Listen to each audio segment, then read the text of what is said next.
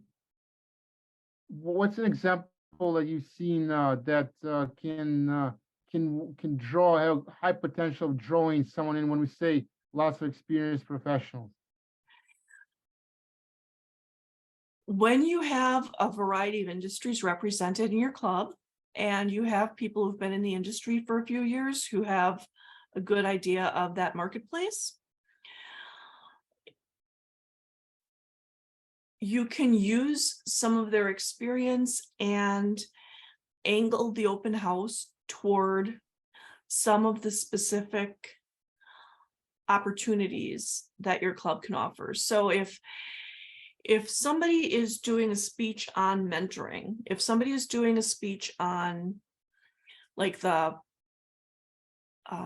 protege speech, or if somebody is talking a little bit about their mentoring experience, that can be leveraged into part of the topic of the meeting, because that's the concept that you're really trying to encourage people to think about when they think about that Toastmasters club. If you have a bunch of people in related industries, you might be able to specifically angle toward that. So if you have a bunch of educators, you've got a college professor or some grade school teachers, but they're all educators. You can talk a little bit more about switching up different forms of communication. You can talk a little bit more about maintaining your ongoing educational credits, but having something like that to offer as the speech topic is going to speak to that industry and bring more people in. So tying in the topic of a speech or the meeting theme is going to allow more people to see that call to action and decide to join and decide to visit. Susan? Thank you, Teresa. Mine was more of a comment on one of the categories for the opportunities, and that was the new employees.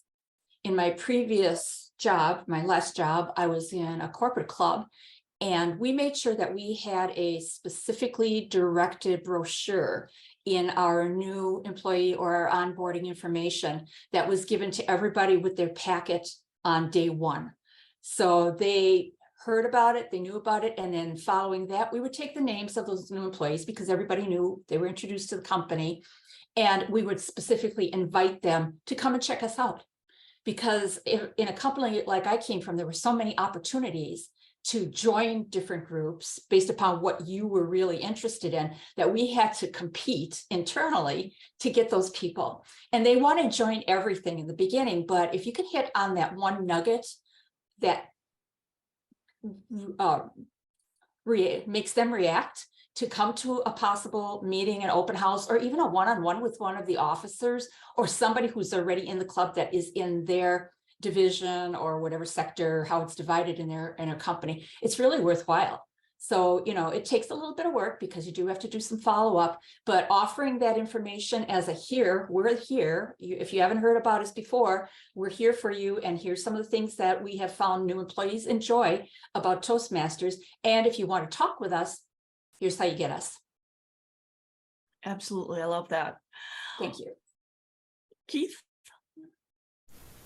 Come off of mute. Here we go. Okay. One thing that I think might occasionally be overlooked is if we're in a corporate if we're in a community club, and we know individuals are in certain professions, or maybe we don't. That's maybe a better way of putting it. So Susan comes to the meetings all the time. She's very well spoken, and I know she worked at direct supply. I'm not really sure what she did there, and so we're probably surrounded by a lot of experience of individuals that we don't really know a whole lot about what they do, and kind of paired up with that, especially for some of us that have been around a little bit, and I don't mean been around in Toastmasters, just been around in general. We tend to forget that people aren't living in our world. So if somebody says, Keith, what do you do at Rockwell Automation? I'll make it easy. I'll just say I'm an engineer. Really? Tell me about that. What kind of engineering work have you done? And I might just take these things for granted, that these are, it's just what I did for a living. But other people might find that fascinating, or recognize that some of the experiences that I've had I've acquired some transferable skills. And hey, could you talk at an open house about, I don't know, project management, let's just say, right? And that, so if you chose to do a focus on project management, wow, there might be somebody right in your club that has that kind of experience that you didn't even know about. My point in all this is saying you got to ask, and you got to get a little bit deeper and know not just your fellow club members as people, but as professionals. Like, what do you do? Like, what have you done, right? And if you had this kind of library of skill sets and experiences, you might be able to draw upon that for use in an open house. I like that. I think that could actually, there's two different times where almost a questionnaire type of situation comes in handy. And especially near the beginning of a Toastmasters year, many times either the vice president of education or like the vice president of membership will hand out either the new member survey or the membership survey, and get those questions out to people and find out what your goals are for the year, what you've done, what you've enjoyed, what you want to do, and get that stuff down on paper so we can help you make connections, whether it's in the community, whether it's in District 35, to actually achieve those goals. Because it's not going to be just, I want to do 3 projects. It's going to be, I want to do this huge project, but I'm going to need a lot more people than we have in our club to do it. How can I do this? The other part that might be helpful is if your club is doing this, SWOT analysis or the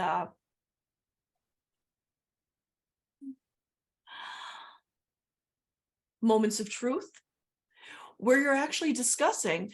And one of the questions can be, what did you do for a living? Let's write these things down so we can make better connections and have a better idea of, what resources we have, as well as what some of our new members are going to have. Because sometimes those new members are going to want to work with somebody in their industry. Sometimes they're not going to want to, and that's going to help us bring people together in a better way. So I agree that we need to sometimes make it a little bit more explicit to find out what those resources are. And we have a couple different points to try to do that. So as we're finding out all these really great things about the members of our club and the resources in our club, we can then use those resources to generate a more focused meeting that includes a really interesting speech that will appeal to a specific group of people, and maybe give them that stronger call to action. Jason?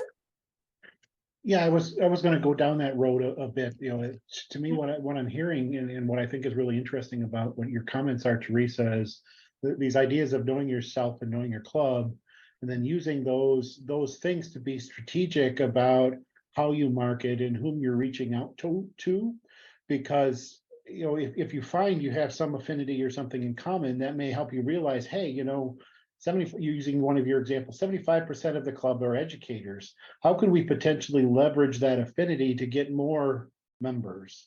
While we want all members, sometimes it's easier and makes more sense to be more targeted and purposeful in how we're reaching out to those members to understand and get them to align with the direction our club is going.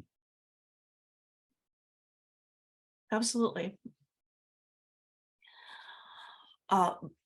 So, and again, obviously, you know, if you're reaching out to a specific organization, either because you know that it's growing and they might have more people who might want to become members, or if you know that you have this core group of people who would be really great mentors and supporters of new members to come into the club, you know, those are great ways of focusing that membership drive. Other ways of focusing a membership drive can be something like, you know, seasonal things going on. One of my clubs frequently does a goal setting workshop in December in advance of New Year's resolutions. It's a seasonal thing. And I know there are people out there who don't do New Year's resolutions, but some of us really try to get that thing going and make those changes. And we talk a little bit about goals. Goals are almost universal throughout Toastmasters. It's a win-win. So it's not so much a focus on individuals or industries or very specific skill sets. It's the chance to work with people on something that's going to be happening due to that seasonal option. It also can be a seasonal opportunity if you're looking at something going on in summer, because frequently families have a lot more flexibility. The kids are out of school. Maybe the parents can take that time to focus on themselves a little bit.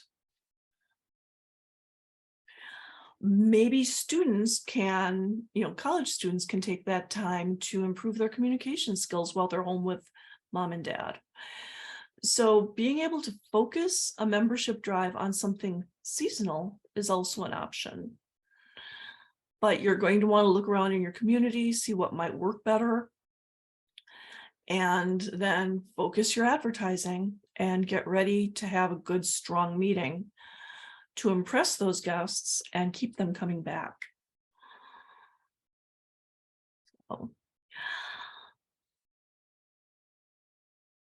it's only 7:34 and I've gone over the majority of the material. If you want us to sit together and brainstorm about additional places and ways to advertise or to reach out to different organizations, but we can still do that. But I just want to make sure people have an idea of, you know, this is the nut of it.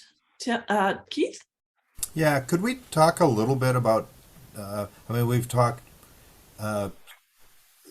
You've had a lot of good ideas here, but a bit more, you know, tactical or detailed on the promotion of an open house or a member.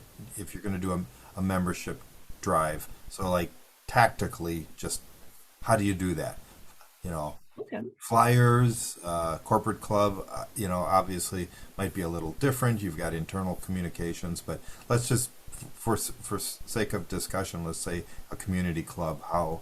What are some things that might be successful on just getting the word out? Well, so historically, I used to do statistical analysis for a catalog company. stay with me, this is going somewhere. If we just sent out catalogs to just these generic lists, hey, these are businesses that might need furniture, maybe, we'd get a response rate of less than 0.5%. That means for every like 300 catalogs we'd sent out, we might get one person buying one thing. It was business to business. If we sent out our catalog to people who have bought in the past, there was a higher response rate. If we sent out a catalog to an organization that was very similar to some of the places that have already bought stuff from us, again, better response rate. A lot of times when we as Toastmasters do an open house or a membership drive, we're doing that really broad spectrum, just spew it out there and hope it sticks to somebody advertising. We are simply putting up posters. We are posting to the internet. Sometimes we're in an echo chamber because we're only posting to the International Toastmasters group. But we have the opportunity to focus that advertising to different groups that might be more receptive to our message. If you have a choice between just some generic, put up a poster at the laundromat versus put a poster at college next to the job postings board, maybe put it next to the job postings board. If you have posters that you could put in a coffee shop in an area with young professionals versus a coffee shop where it's a gas station, maybe put your poster up where there are young professionals. Aim your message where you're hoping it'll get that purchase. If you have, if you know of an organization that has members like the ones you're hoping to attract. Here in Milwaukee, if you're looking for educators, there's, the Milwaukee MTEA, teacher union stuff.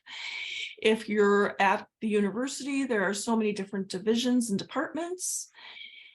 And there are so many different institutes of learning that you would be able to reach out to different places and either, maybe send out some mail, send out some email.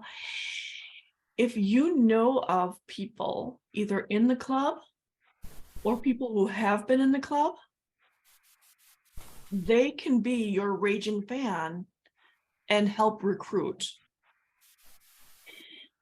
Kind of like when I would send out catalogs to people who had already bought from us. Continuing that relationship means that there's a stronger probability that people are going to say yes.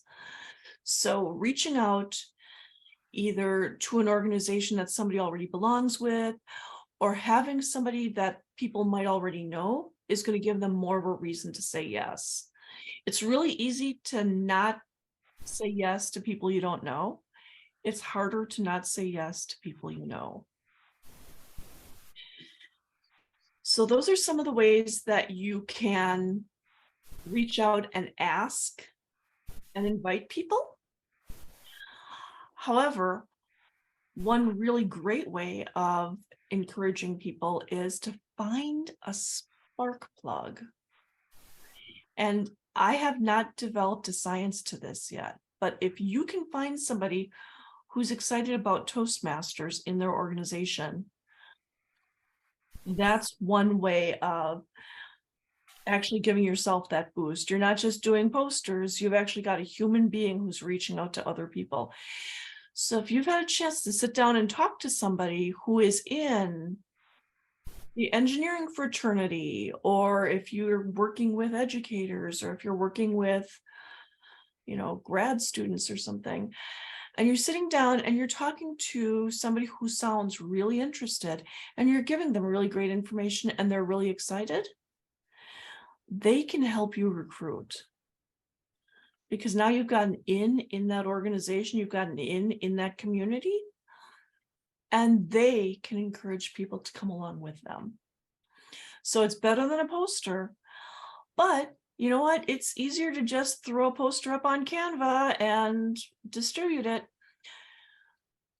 Talking to human beings, getting their yes, hearing about some of their questions, making sure that you're giving them good answers. All of these things take time and energy, but it's an investment in them and possibly in your club. So it's definitely worth that extra effort. So,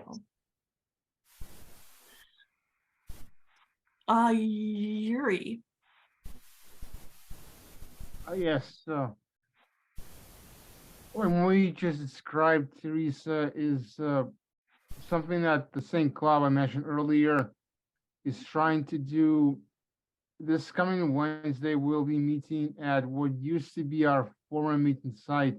Happens to be the Magical College of Wisconsin.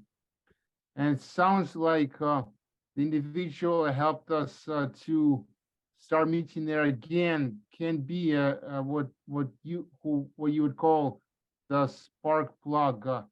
I have never met this person, but one of the members in our club has worked with this person, which is what led to us meeting there once again.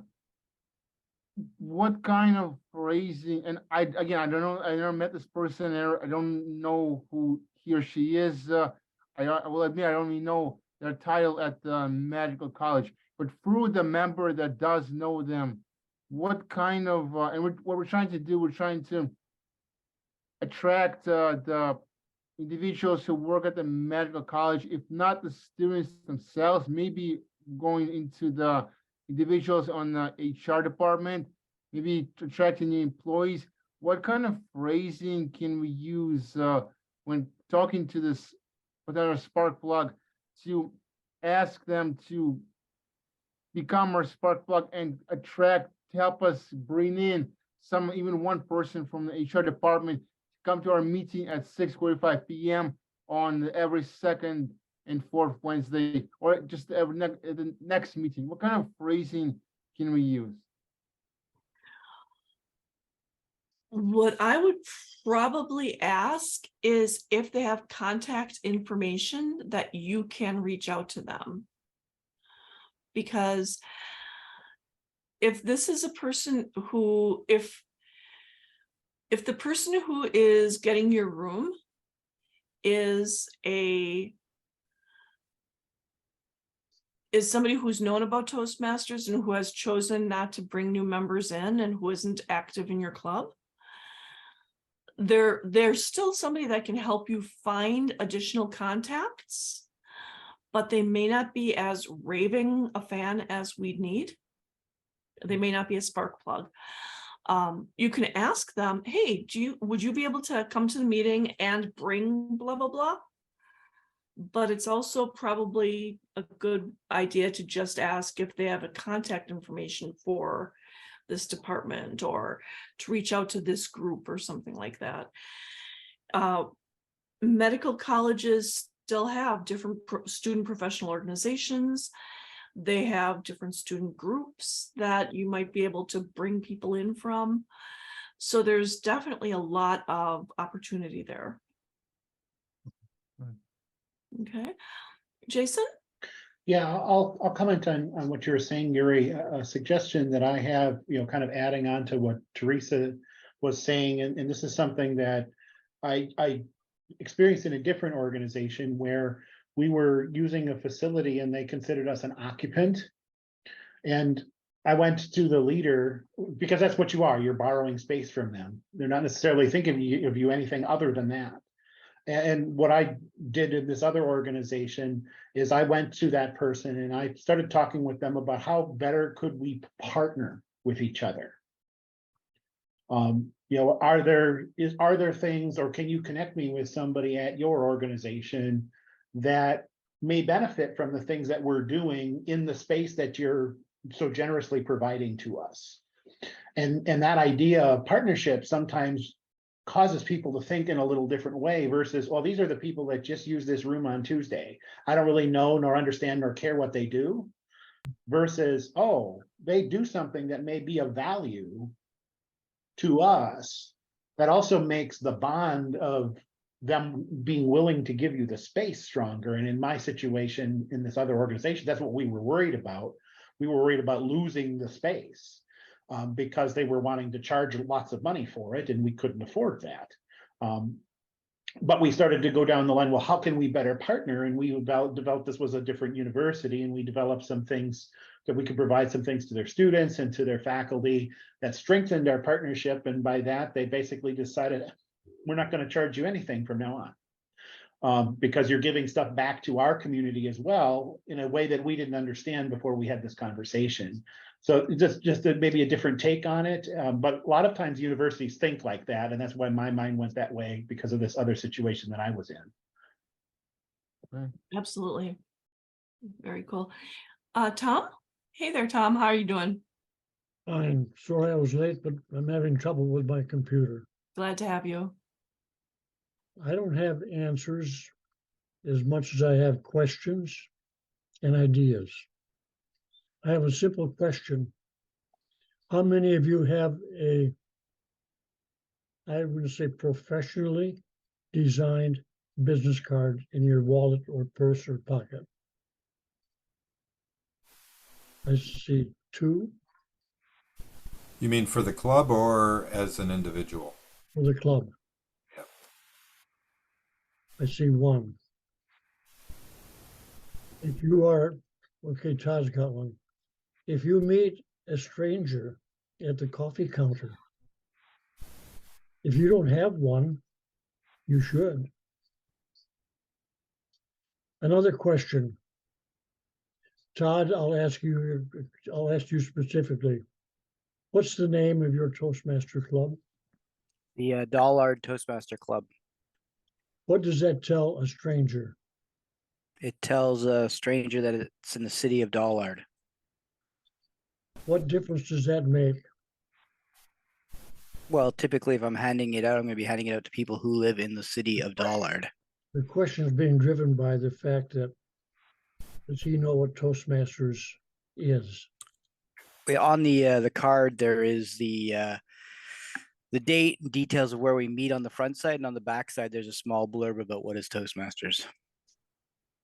I find that I ask strangers, do you know about the organization called Toastmasters? And an answer I will get, the best answer I get is, I've heard about it. I follow that with a question, what do you know about it? Nothing really.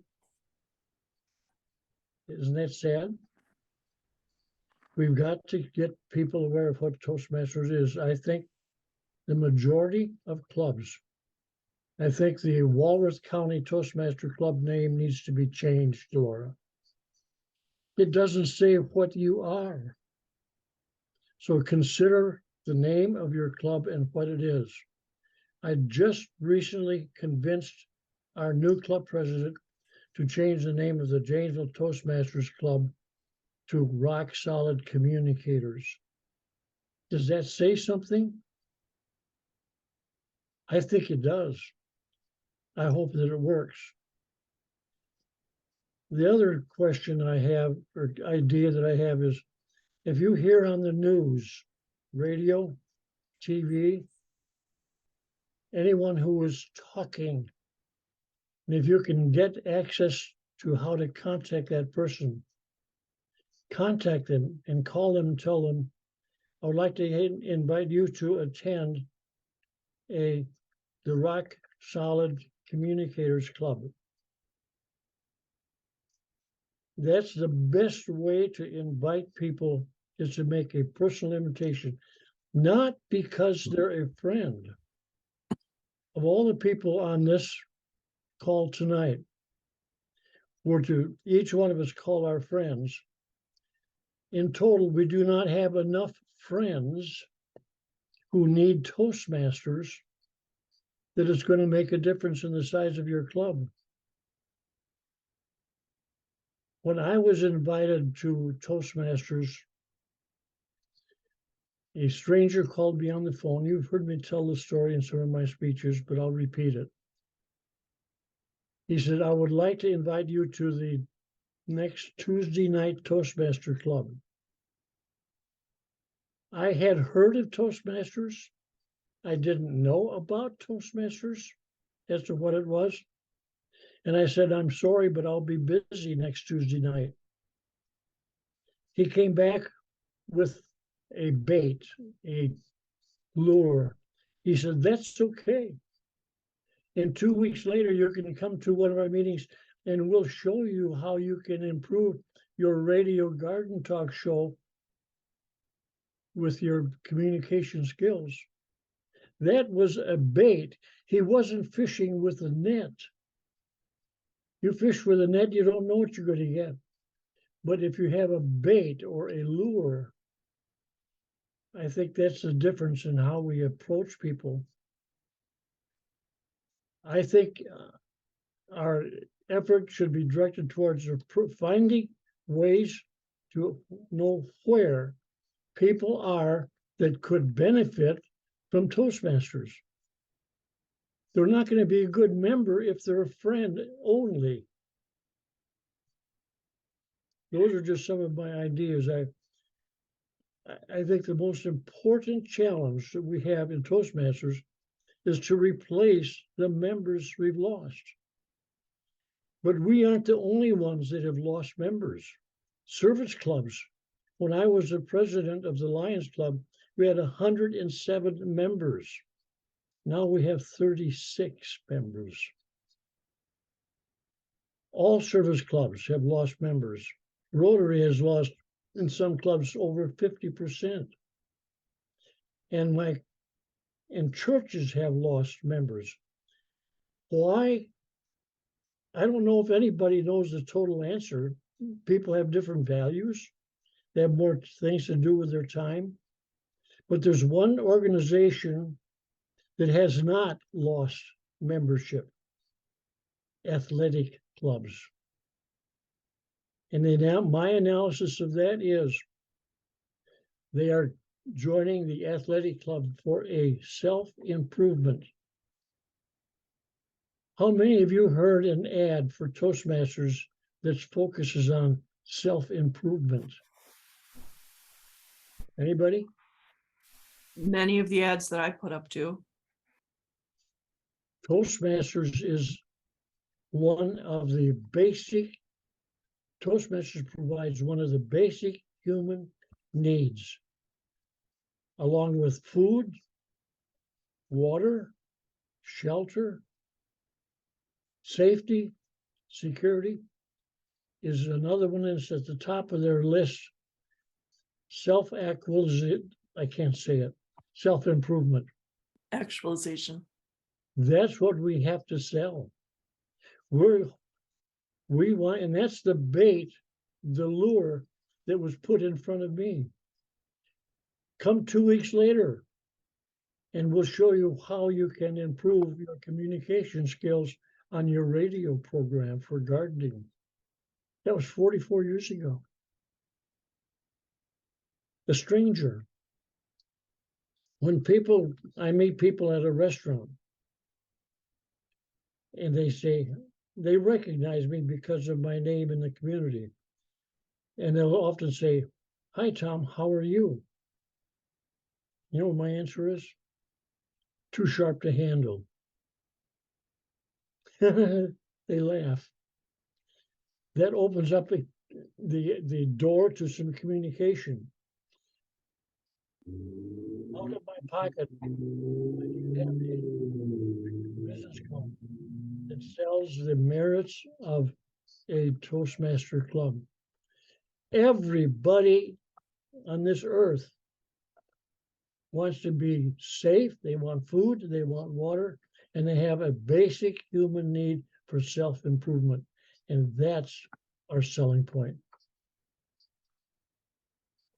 And that's actually some of what we were talking about, that if we tie in what Toastmasters offers to different professional organizations, different specific community groups, we're able to focus that message better.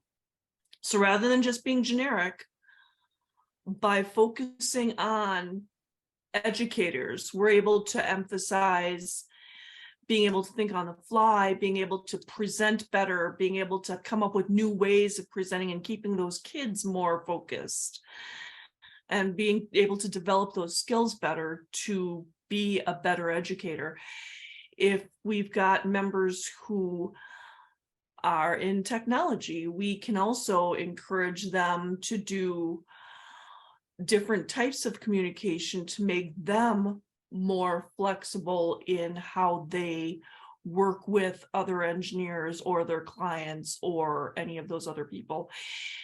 So by focusing our open houses on different groups of people, whether it's an industry, whether it's types of neighbors, whether it's people who are interested in a specific category of information, we're able to focus that message and be more likely to get that yes back and have them attend, and become members who are more likely to contribute and enjoy their Toastmasters experience. So it's Jason? really, sir? Jason, how many clubs are there in District 35? There are 77 active clubs and 90, or 77 in good standing and 90-ish active. Well, let's say 100, just for discussion. How many of those do you think, how many of those 90 to 100 clubs have a club marketing program? Got a guess? A marketing program? Well, I think Toastmasters combines marketing and public relations together and teaches more public relations than marketing. So I would say the actual number that are doing adequate marketing, including at the Toastmasters and district level, is pretty low. That's a problem. Public relations is not marketing. I don't disagree with you, Tom. And so we've got to start urging clubs to develop a marketing program and not rely on public relations is very important, because that makes people aware of the name, but that's about it. They know that a Ford is a car, but they don't know what a Bronco is. And that's the message we've got to get across. I think our problem is a lack of marketing to people who need and benefit from Toastmasters.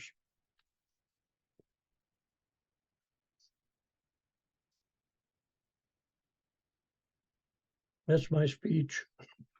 All right, so I think we've got 1 minute to the top of the hour. So, Teresa, do you have any? Unless there's just a real quick question or topic, Teresa, do you have any summation or parting words for us before we close up tonight?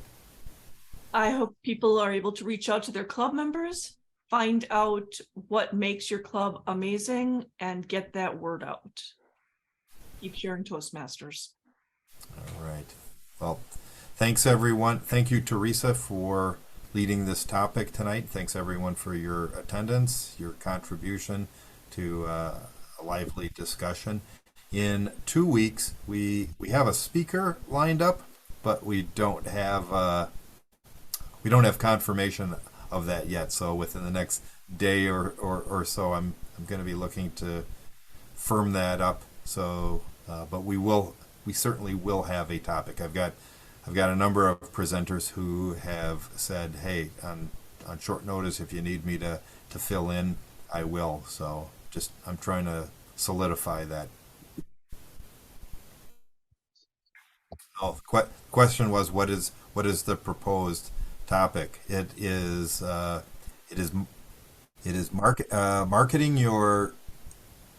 marketing your club contest as a public relations event.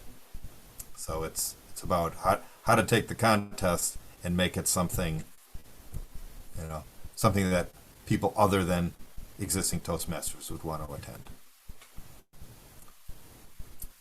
All right. Well, thanks again, everyone. I'll say thank you and have a good rest of the evening. So Good night, Keith. Good night, everyone. Yep. Bye bye.